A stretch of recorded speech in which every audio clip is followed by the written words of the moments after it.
उत्तम आरोग्यासाठी त्या सीझनमध्ये मिळणाऱ्या भाज्या एकदा दोनदा तरी खाव्यात. आता हेच पहा, शेवग्याच्या शेंगा जितक्या उपयुक्त आहेत आरोग्यासाठी, तितकीच शेवग्याच्या पानाची भाजी ही आरोग्यासाठी खूप फायदेशीर आहे.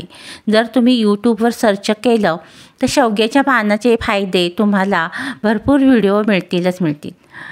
ही भाजी आमच्याकडे 7 जून रोजी आवर्जून केली जाते.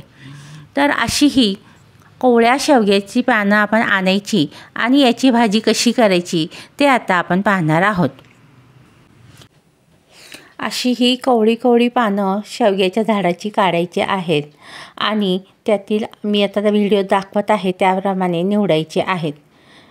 अगदी छोटे देठ असले तर चालू शकतात.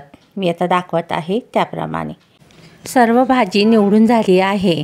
आता त्याला खूप चोळून आता आपण धुवून घेऊया नळाखाली. भाजी धुवून झाल्यानंतर सर्व भाजी आपण चिरून घेऊया.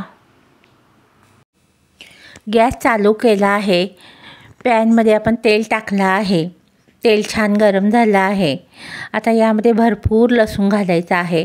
थोडा ठेचून घ्यायचा खलबत्त्यामध्ये लसूण. मिरच्या घालायच्या, कांदा घालायचा आणि कांदा छान बदामी रंगाचा होईपर्यंत परतवून घ्यायचं.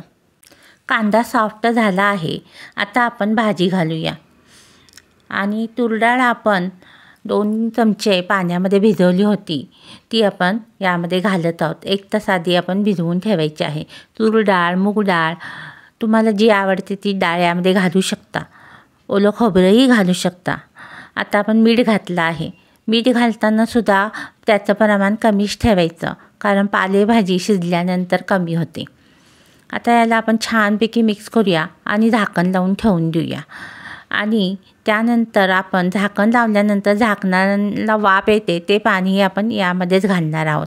असं अधेमध्ये हलवत झाकणावरील पाणी यामध्ये घालून आपण ही भाजी शिजवून घ्यायची आहे.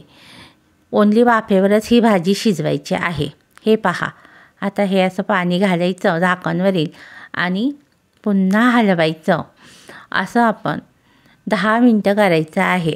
अधूनमधून हलवत 10 मिनटात ही भाजी छान शिजली जाते.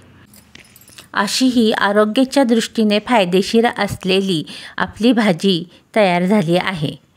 पाहू शकता किती छान मस्त शिजलेली आहे.